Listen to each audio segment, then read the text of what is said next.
friends, welcome back to Handmade No Hallmark. Amanda here. Today I've got a really beautiful Slimline card featuring my favorite color combination for the Christmas season and some beautiful dies from Simon Says Stamp. I hope you enjoy. Let's get into it. Going to be using the Stylized Holy Star and Rejoice dies from Simon Says Stamp.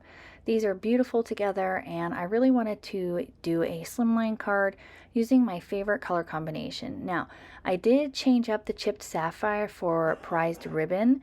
This is the first time I've used this color, and I think it is a wonderful addition to this kind of technique and style of sky, especially for the holiday season. If you have watched my channel for a while now, especially my Christmas series, you'll know that this is my absolute favorite way to create a winter sky for the season. I start with black soot, then I'm going to move into the prized ribbon. And again, this is the first time I've used this color, and I think it is fantastic. It's really close to chipped sapphire, but chipped sapphire has more of like purple undertones. This is more of a true blue, and I think it looks great either way. I think they would look great all together. And then I'm going in with Salty Ocean and ink blending that down.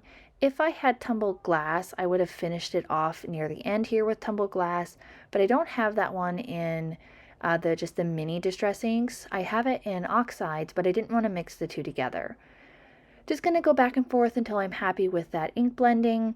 And again, I just love how this looks. This is one of my favorite combinations. Next, I'm going in with some shimmer mist. I just put some Perfect Pearl powder inside of this bottle with some water. Again, this is optional. You don't have to do any of this. And then I just took the little dauber and I kind of splattered it. Because these are distress inks, they'll react with any kind of moisture.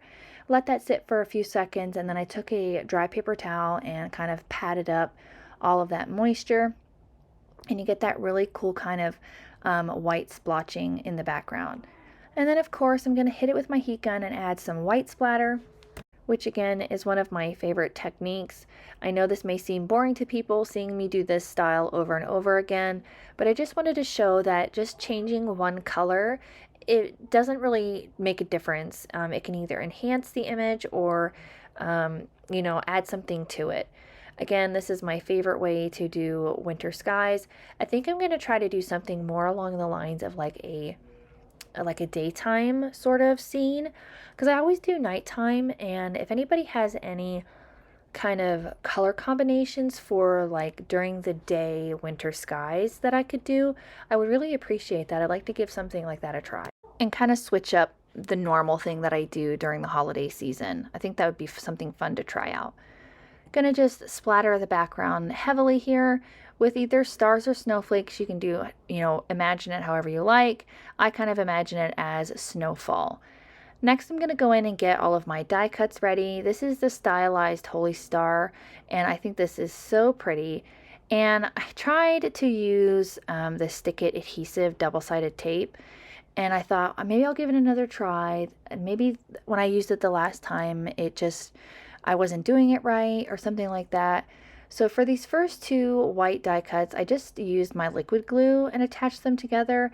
It worked out just fine. I didn't have any issues with it. I just wanted to stack up the star to give it some height and dimension. Now for the gold portion, I used the Stick It adhesive. Now again, I don't know if it's just me or I need to get another shim for my die cutting machine, but I'm having trouble cutting things out. And it might be that I need new plates or something like that. But I had to go through with my pen blade here and just kind of go over those cut lines again to make sure that it was cut all the way through. Because I did use that Stick It adhesive and I thought it would work out great, and I can't ever get anything to work right with it. I love it. It works great. It sticks really well, but I just for some reason struggle with it. So once I kind of figured out where I needed to cut this image to get it cut out right, and I got all the pieces pulled apart, I apologize that I'm off screen here. I'm just fiddling with this and fussing with it, trying to get it apart without ripping it, because I didn't want to waste it and I didn't want to have to re-die cut anything, because I kind of like to pre-die cut things ahead of time, especially whenever it's a planned card. I try to get everything ready ahead of time, and I didn't want to have to pull everything out again. So once I got that backer sheet removed and I got all the pieces out of there, I can attach this gold portion to the top of our star. And I think this is so pretty. I think it would make a beautiful just centerpiece all by itself without any ink blending, and maybe do some like different colors like in between, like in the portions that you take out, to make it look almost like a stained glass, excuse me. I think that would be so pretty. Next, I took the Rejoice die and I die cut it 3 times from some heavy cardstock. This again is another favorite way to add dimension to die cuts, especially these really kind of scripty ones, because you can't really get foam tape behind them. I mean, you can try, but it's kind of a pain. So I like to die cut things 3 times, and I'm just going with plain white cardstock. And then this die comes with the shadow die as well to add a little bit behind the dies. So I cut those out of some heavyweight vellum. Once I had all of the pieces stacked up, they come in 2 separate pieces. You have the first 3 letters and the last 4 letters. I got all those stacked up, and then I can get my vellum portions ready. And again, reaching for another favorite technique, this one's full of favorites this time, is taking the Simon Says glue stick and running it all over the vellum pieces. And this coats the back so you can't see any of the adhesive. And I think this works out great if you don't have like a sticker maker, or you don't want to fuss with double-sided tape like me. I think it works out fantastic. You can't see any of the adhesive. And I think that makes for a really great, quick, easy way to use vellum on your cards. And then I had a little boy come over and ask me if I could make him a boat ticket. So I tried my best to make him a boat ticket. He was playing with his bigger brother, and he asked me if I could make him one, so I did. Now I'm going to get the rest of the greeting attached here using the same liquid glue, and stacking up all of those layers really creates that dimension and interest on the card. It's not too big of a height, I guess, or dimension. It's just the perfect amount, and it doesn't add too much bulk. But if you wanted to send this in a bubble mailer, you can. Mine kind of overlaps just a little bit the finished product, so I would probably send this in a bubble mailer or just hand deliver it. Once I had that kind of held underneath some acrylic blocks, I took the dots on the tops of the J and the I, and they are teeny weeny on this set, and I stack those up as well. I find it's easier to stack them on top of the finished area than it is to try to stack them individually.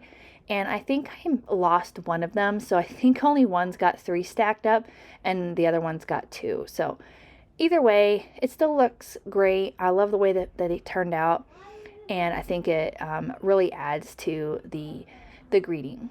Once all my greetings were finished, I can get my card base ready. So for a Slimline card, you're going to want to take an 8.5 by 7 inch card and score it at 3 to create that card base. I'm going to use my Scor-Pal to help me with that, and my Teflon bone folder, and get this all folded over. And we can get our card assembled. Really make sure that's reinforced, and this kind of leaves a nice frame around it, really makes it pop. I think it looks really nice. Gonna add my liquid glue to the background. I didn't want to pop this one up because we have the dimension with the star and with the greeting, and I'm gonna go in a little bit later and add some finishing details to kind of add to the card as well, which will give a little bit more dimension too.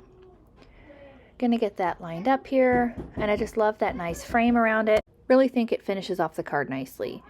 And here's why I realized that my greeting was a little bit too long for the Slimline, but I was okay with it. I decided I'll just let it be, and I can either hand deliver it or put it in a bubble mailer to send it out. And then I also decided that I wanted to add a secondary greeting with the Simon Says Tiny Words Christmas stamp set, and I wanted it to add just a small pop of red, and I decided that's where I'm going to add it, is with this small secondary greeting. And I'm going to take some Simon Says Schoolhouse Red cardstock, and I'm going to stamp down a greeting from that Tiny Words set. It is A Savior is Born, so I really think that's a nice way to kind of go with the Rejoice and the Holy Star. It really kind of gives the vibe of the true meaning of Christmas. So gonna get that greeting here. There are so many to choose from in this set. As you can see that I have used this set a lot. It is one of my favorites for the holiday season because these are nice, simple greetings, and there's some in there that are non-religious as well. So if you wanted to make some cards for people who maybe don't follow Christmas or celebrate it in a different way, there's some greetings in there for them as well. Going to use some Brutus Monroe Alabaster White embossing powder to coat my greeting. And then once I have that all heated up, I'm going to use a banner die to cut out my greeting, just to add, again, a little bit of interest with the banner shape. You could easily cut this out with a paper trimmer or anything like that. You don't necessarily have to use flag banner dies or have banner dies to cut them out. I just choose to use them because I have a hard time keeping the greeting straight whenever I cut it out. I always end up getting it crooked, or I don't cut it long enough on one side or the other. So just using the flag banner dies really helps out for my own personal preference. Now that I have all of my elements ready to go, we can really get to assembly of our card. I'm just going to use liquid glue to attach everything down. Again, there's already dimension with the greetings and the star, so I didn't need to get out any foam tape for this one. Adding liquid glue to the points of the star and the center. This glue holds really, really well, so I didn't feel like I needed to coat the entire back. And I love how that looks right in the center of the card. And I'm just going to hold that down with some acrylic blocks until it's nice and dry. I'm going to add some liquid glue to the back of my Rejoice greeting and get that placed in the kind of in the upper middle section of my card. And then we're going to add the secondary greeting on top of that one, and I'm just adding a little bit of liquid glue because it's going to span over this area, and I just needed a little bit to hold it into place. And like I mentioned, this glue holds really, really nice and really well. It hasn't popped off yet, so I think I got just the right amount of glue there. Now I'm going to go in with some kind of finishing things to kind of make the card a little bit more interesting. I've got these silver star sequins. I believe these are from Doris, and I do apologize if my head gets in the way. My camera kept focusing on my messy hair. My hair is always a mess. I have frumpy mom hair, and it's like that all the time, and I can't control it. I have naturally curly hair, and it's only in control whenever I straighten it, which is very rare because I have a lot of it and it takes a while. So I do apologize if my messy mom hair gets in the way, but I'm just going through with these stars, and I really felt like this kind of added to the idea that this is the holy star. It's bigger than all the others, and it's a different color, so I really felt like this really was fitting for this card. And I'm just randomly placing these, and I only kept the stars towards the top portion because I felt like that's where you're going to see them. So like in a normal night sky, you're going to see the stars in the darker portion of the sky before you see them in the lighter portion. So that was kind of my thought process with that. And then I wanted to add a few of these Tailored Expressions snowflakes, again, just to add to the feel that this is a winter card, it's a Christmas card. And I'm going to bring these snowflakes all the way down into the lighter blue to make it look like actual snowfall. And then I'm going to put 2 on top of the actual Rejoice. Again, just to add some interest, to make it look like it's actually a part of the scene and that the snowflakes are falling on it as well. Again, this is totally optional. If you don't have these snowflakes, you could do like a liquid drop, crystal Nuvo drops in Simply White. You could do glitter drops, anything like that. And the last thing that I'm going to do is I'm going to take my shimmer pen and I'm going to add a little bit of shimmer to the banner die, again, just to add a little bit more interest. And that will finish up this card for today. I really hope you enjoyed this Slimline card full of some of my favorite techniques and colors and things that I love to do for the holidays. I'm going to link a couple of videos that utilize the same color combinations, and I really hope that you enjoyed this card, and I'll see you guys again real soon in the next one. Bye!